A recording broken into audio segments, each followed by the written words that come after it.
So last night I was watching this project that you did together, and this fascinates me because, first of all, this thing looks, it's beautifully done, this project. Yeah. It's funny because you probably grew up in an area where in an era, Kurt, where there's TV and then there's film. And I think we're in this world now where stuff that comes out on TV, streaming, Apple, you look at it and you think, this is cinema. It's so beautifully done.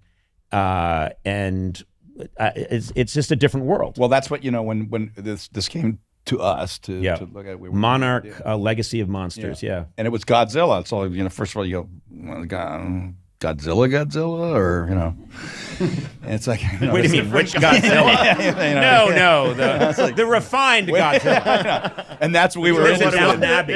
Yeah, we were like, well, but what, so we started talking about it because it was obviously, it could be epic, it could be cool. I'd seen Godzilla when I was probably 8 or 9 years old and never forgot him. But it just became, the movies are about the monsters. You see them, that's what it is, and it's fantastic, in a certain way for a certain audience. They love it. But we also, when it came to us, we started talking about it. We said, that's not something we would probably want to be interested in doing because it's just not, I don't know, it's not, doesn't hit us.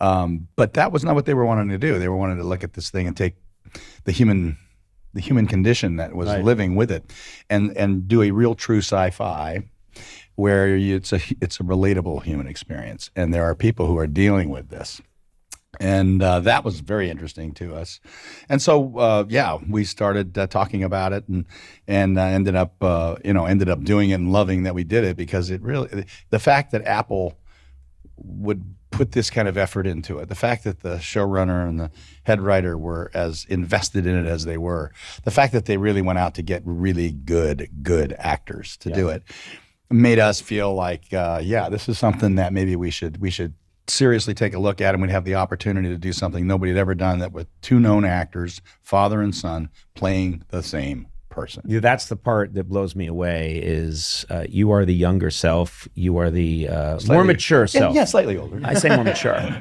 Wiser. But no, somehow less wise.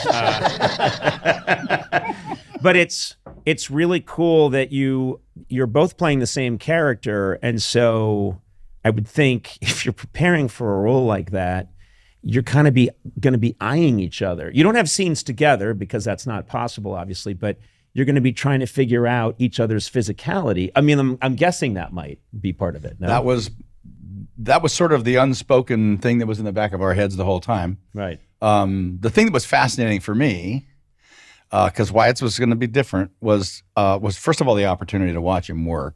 Mm-hmm.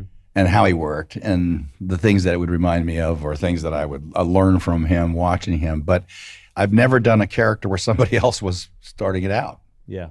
It's like, wait a minute, we talked about this with the guy not having a big limp, and now I see you limping around. I mean, okay, so I don't have a limp. Or whatever, right? That's true. Yeah. And so whatever he lays out there, that's it. Yeah. Because it's you in the 1950s. Whatever he lays out there, you have to pick up on. So just to be mean to you, he could drool a lot. That's what I mean. That's exactly just what I mean. drool all the time. Yeah, it's like, and scratch his face like this, and it's like, pick up on that, old man. I better see that in your role. That's exactly right. I mean, it's funny, but it's also like, well, okay, I'm going to have to do what, and so the thing about it is that, and I'll let Wyatt talk to it, because he really, he's absolutely fantastic in the show, and I love seeing the reaction to him in it. He was going to establish these things that we were going to do. So we had to be in line. His rhythm, we have idiosyncrasies that are the same, mm-hmm. familial things. We knew that those would be there, and then we would work on the look and kind of this and that. But it was really the fact that we have different rhythms. That was something we were going to have to deal with, and find. And then what you find yourself in doing, and that is finding a character that you really want to play. But I mean, it was fun to go down to his set, watch him work. Do you get intimidated at all first of all, my dad's a microbiologist, so it's not like he would, but I would still, if I knew my dad was in the audience when I was doing a show, it felt like more pressure. Even if there's 7,000 people in the crowd, if I know my dad's there too, because it's my dad. Right. It felt like a level of, but I don't know if you had that when your dad's watching you. I think early on there was a sense of like, yeah, I want my dad to think that I'm good, like I'm a good actor or whatever. And then there'd be things he'd see or that I'd write and he'd be like, no, that's okay. Like when in the beginning. And so, yeah, you always want that to be part of it. But I learned, I think, beyond my dad and getting a little bit of success in film and also in hockey, it was the same thing. Like, you just can't do it for that. Otherwise, like, you will sink yourself your whole life. It just will suck you dry. Like, that's an insatiable desire that you cannot quench. And so I really started going down the road of like, no, I really am just going to do what I want to do. And if it, like I said earlier, if it doesn't work, it doesn't work. And if my dad doesn't like it, like that doesn't mean that it doesn't work. It's just, but he's been always so supportive. It wasn't ever something that like they were just great parents. I mean, they always wanted us to do well. They were always supportive. And then they also disassociated from it enough to where it was like, hey, it's great work if you can get it, but I'm not going to be in your hair about this stuff all the time. Cool. And we never talk about it. This was the most we'd ever talked about film outside of, being on a movie set. It was like we had to talk about it a lot because you had to like make sure the character was congruent and point A to point B and you have an arc and you got to like hit those spots and stuff like that. So it was really fun to work with him off camera.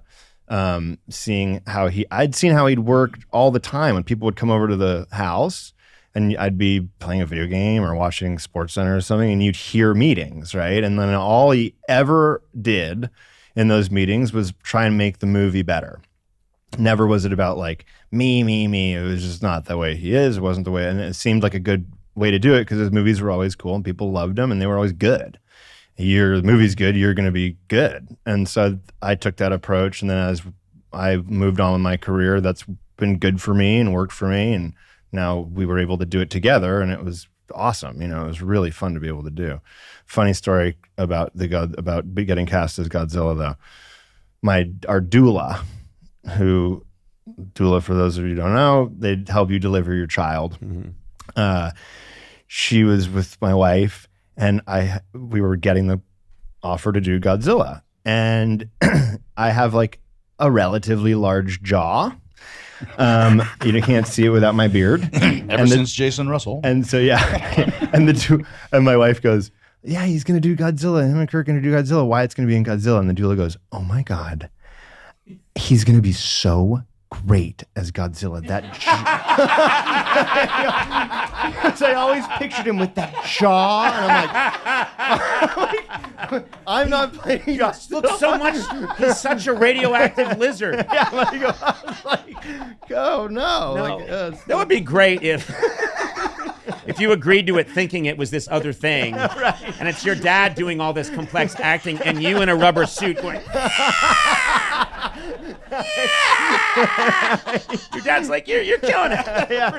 You're doing a really good job. Way to go, son. I'm proud of you. Well, this is extremely cool for me because this is a double treat. I've, as you know, long been a huge fan of yours, and we've talked about it many times. Even some of the movies that people don't all know, I've watched those movies like Bone Tomahawk and said, man, that conversation. I will go see, if you're in it, I go see it and I never regret it. And then to get to meet you, because I really love your work. I love what you're doing. You so and much. I also, you are so much your own person. And it's very satisfying for me to like get to meet your son. I keep wandering around the neighborhood because I know you live nearby, and I always see this bearded guy kind of see me and then duck behind a hedge. Well, next time I'll wear bells and you can hear me. Good. It's like a bear. You're like a bear. I have to make noise around you so you don't attack me.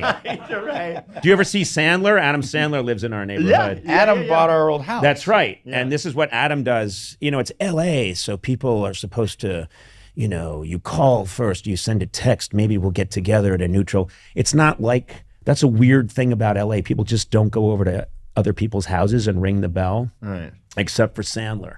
Sandler will come and stand outside my house and go, Cody! Cody! It's like Streetcar Named Desire. He's yelling. And I'll open the door like, what? And he's like, how's it going, buddy? How are you? And then he says, everything's the best. How's it going with you? Ah, it's the best. It's the best. Did you know that Kurt Russell and Gourley live? Yeah, they're the best. You seen Wyatt? He's the best. You ever had botulism? It's the best. The best of the diseases, buddy. And then he takes off again. Yeah. But Well, thanks for saying that. I know how hard it is for you to be earnest.